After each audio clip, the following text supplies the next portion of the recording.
గోవు యొక్క పూజ చేయటం వల్ల ఎటువంటి ఫలితాలు కలుగుతాయి అనేటువంటి విషయం గురించి చెప్పుకోబోతున్నాం. ముందుగా మనకి గోవు అనేటువంటి స్వరూపం వచ్చేటప్పటికల్లా అది పశువు కాదన్నమాట. మనకు ఉన్నటువంటి ఎన్ని జీవరాశుల్లోటప్పుడు కూడా ఆవు అనేటప్పటికల్లా ఆవుని అమ్మ అంటాం, గోమాత అంటాం. అంటే ఆవు అమ్మ స్వరూపంతో సమానమైనటువంటిదనే అర్థం, గోమాత అంటారు. అటువంటి గోవుని భగవంతుడు సృష్టించాడు. అటువంటి గోవు పశువు కాదన్నమాట, దేవతా స్వరూపం.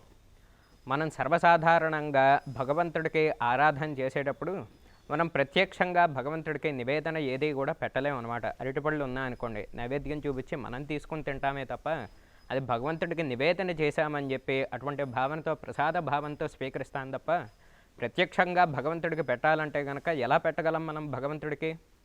అంటే అందుకోసం చెప్పి ప్రత్యక్షంగా భగవంతుడికే పెట్టాలంటే కనుక కొన్ని మార్గం చెప్పింది వేదం.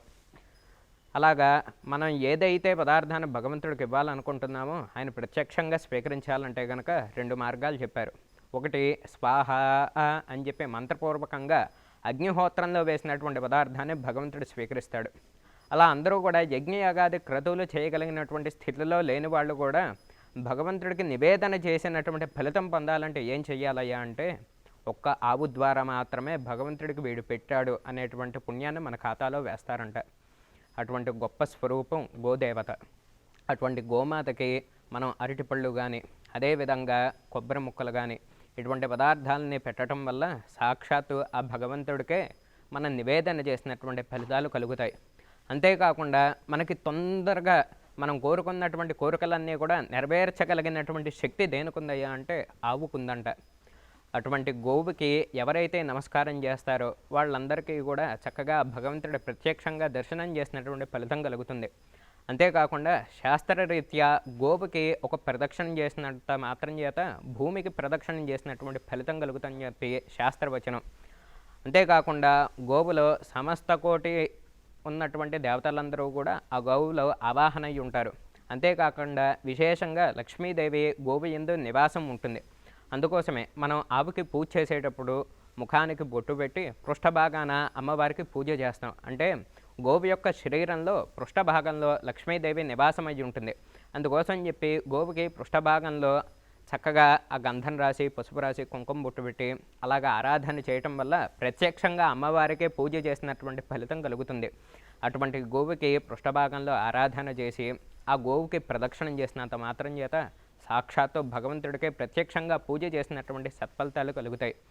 అంతేకాకుండా ఆవు పాలు, గోమూత్రం, గోమయం, అదేవిధంగా ఇటువంటి ఆవు పెరుగు, ఆవు నెయ్యి, ఈ 5టిని కూడా కలిపి పంచగవ్యాలు అంటారు.